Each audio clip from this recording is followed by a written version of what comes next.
Hey there folks, tonight we're diving into a topic that's complex, often misrepresented, and absolutely crucial to understanding the Middle East, the history of Palestine and its people.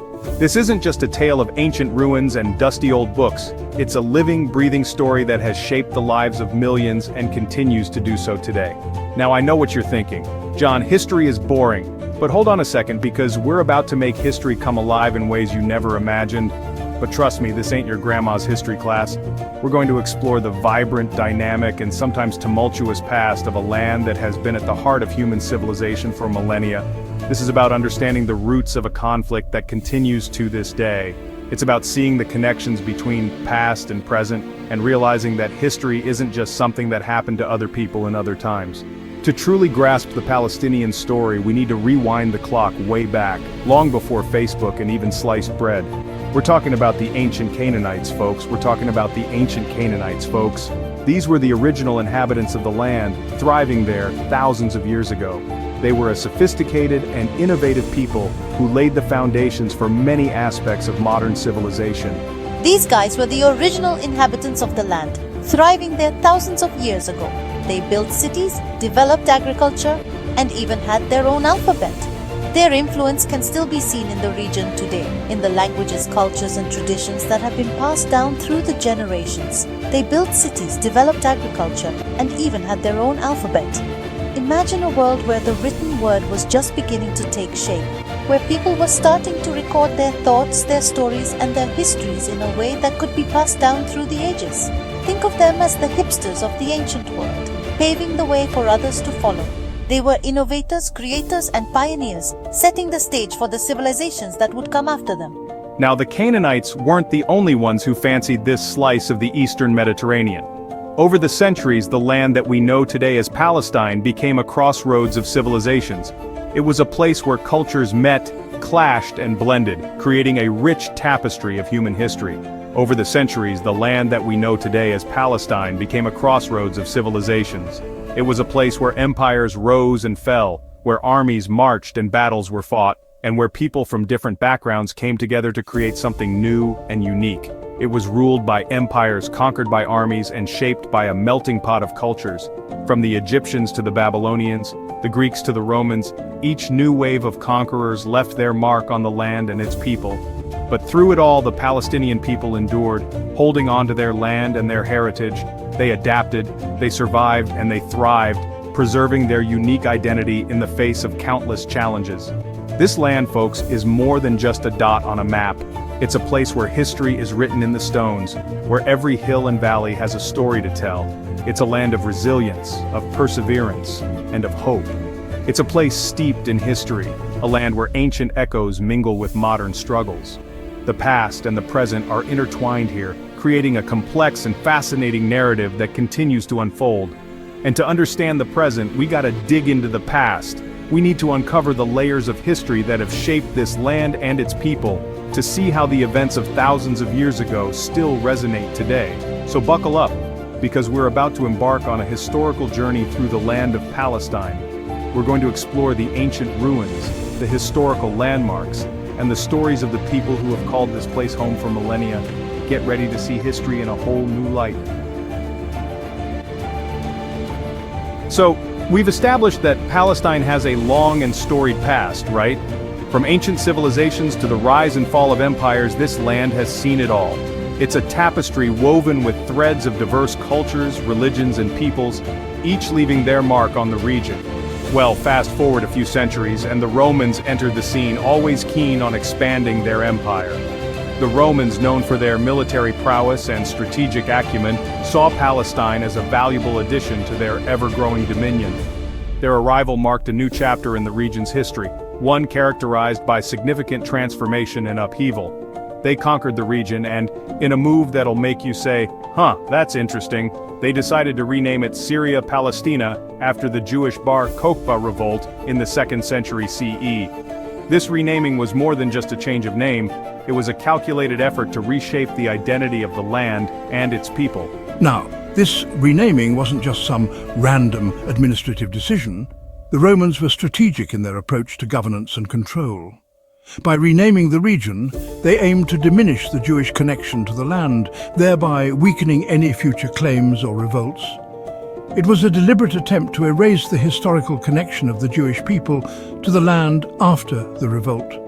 The Bar Kokhba revolt had been a significant uprising, and the Romans wanted to ensure that such resistance would not easily reoccur. They sought to rewrite history in their favor. The Romans, they were clever like that. They understood that controlling the narrative was a powerful tool in maintaining their empire. By altering the historical and cultural landscape, they could exert greater control over the populace. They knew that controlling the narrative meant controlling the people.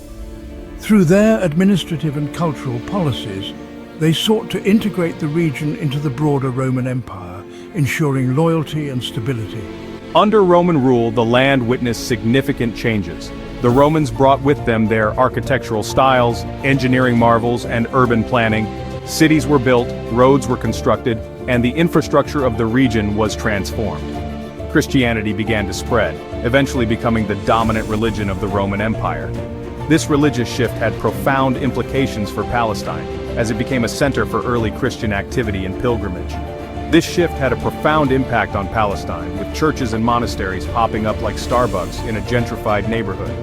These religious institutions became focal points for communities, influencing the social and cultural fabric of the region. But Roman rule, like all empires, eventually crumbled. The decline of the Roman Empire was a gradual process, marked by internal strife, economic troubles, and external pressures. As the Western Roman Empire fell, the Eastern Roman Empire, known as the Byzantine Empire, rose to prominence. The Byzantine Empire, the eastern half of the Roman Empire, took over, and they weren't too keen on sharing. They continued to exert control over Palestine, maintaining the Roman legacy while also introducing their own cultural and administrative practices. They ruled for a few centuries, but things were about to get a whole lot more interesting, folks, because a new force was emerging from the Arabian Peninsula, Islam. The Islamic conquests would bring yet another transformative era to Palestine, reshaping its identity and place in the world. Hold on to your hats, folks, because the 7th century CE brought a seismic shift to the Middle East with the arrival of Islam. This was a period of profound transformation, not just politically but also culturally and socially. The Arabian Peninsula, once a collection of tribal societies, began to unify under a single religious and political banner. The Rashidun Caliphate, with its message of monotheism and social justice, swept across the region, including Palestine. This caliphate, the first of the Islamic empires, was characterized by its rapid expansion and the establishment of a new social order based on Islamic principles. Now, contrary to what some might have you believe, this wasn't some hostile takeover. The Arab armies were often seen as liberators rather than conquerors. The Byzantine and Sasanian empires, which had previously controlled the region, were weakened by years of conflict and internal strife. In fact, many people in the region welcomed the Arab armies, seeing them as liberators from Byzantine rule. The new rulers brought with them a promise of lower taxes, greater religious tolerance, and a more just administration. Under Islamic rule, Palestine flourished. The region saw a renaissance of sorts, with cities growing and trade routes becoming more active. The Islamic rulers invested in infrastructure, building roads, bridges, and markets that facilitated commerce and communication. New cities were founded, trade routes thrived, and a vibrant intellectual and cultural scene emerged. Scholars from different parts of the world came to the Middle East, bringing with them knowledge and ideas that enriched the local culture. The Dome of the Rock, that iconic golden dome you've probably seen in pictures, was built in Jerusalem during this time, becoming a testament to the architectural genius of the Islamic Golden Age. This period saw the construction of many other architectural marvels, including mosques, palaces, and libraries. Now, here's the thing about Islamic rule that often gets overlooked. It wasn't about imposing one religion or culture over others. The Islamic rulers adopted a policy of tolerance and inclusion, allowing different communities to coexist peacefully. Jews and Christians, alongside Muslims, lived together in relative peace and harmony for centuries. This period of coexistence allowed for a rich exchange of ideas and cultural practices, contributing to the overall prosperity of the region. They were free to practice their own religions, maintain their own courts of law, and even hold positions of power. This inclusivity extended to the administration, where people of different faiths could serve as officials, judges, and advisors. It was a time of cultural fusion and intellectual exchange, a far cry from the divisions we see today. The Middle East became a melting pot of cultures, where Greek, Persian, Indian, and Arab knowledge blended to create a unique and vibrant civilization. This era laid the groundwork for many of the scientific and cultural advancements that would later spread to Europe and beyond. Libraries and centers of learning, such as the House of Wisdom in Baghdad, became hubs of intellectual activity. Scholars translated texts from Greek, Persian, and Sanskrit into Arabic, preserving and expanding upon the knowledge of earlier civilizations. Advances were made in various fields, including medicine, astronomy, mathematics, and philosophy. The works of Islamic scholars like Avicenna and Al-Khwarizmi had a lasting impact on both the Islamic world and the West. The cultural fusion also extended to the arts. Islamic art and architecture incorporated elements from Byzantine, Persian, and Indian traditions, creating a distinctive style that is still admired today. This period of Islamic rule was truly a golden age of cultural and intellectual achievement. The legacy of this era can still be seen in the modern Middle East, where diverse communities continue to live and work together. While the region has faced many challenges over the centuries, the spirit of cultural fusion and intellectual exchange that characterized the early Islamic period remains a source of inspiration. So, the next time you think about the Middle East, remember the rich history of Islamic rule and cultural fusion that has shaped the region. It's a story of resilience, innovation, and the enduring power of knowledge and tolerance. Fast forward a few centuries and the Ottoman Empire, a powerful and long-lasting empire, took control of Palestine. We're talking about the 16th century here, folks, a time when the Ottoman Empire was at its peak, ruling over a vast territory from southeastern Europe to North Africa. For Palestine, the Ottoman era brought a period of relative stability and peace.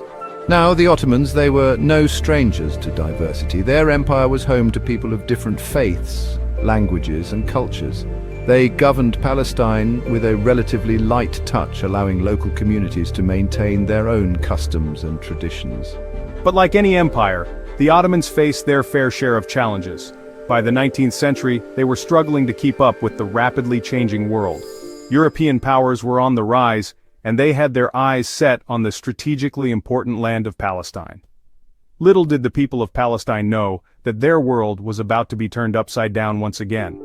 The stage was set for a new chapter in their history, one marked by colonialism, conflict, and a struggle for self-determination that continues to this day.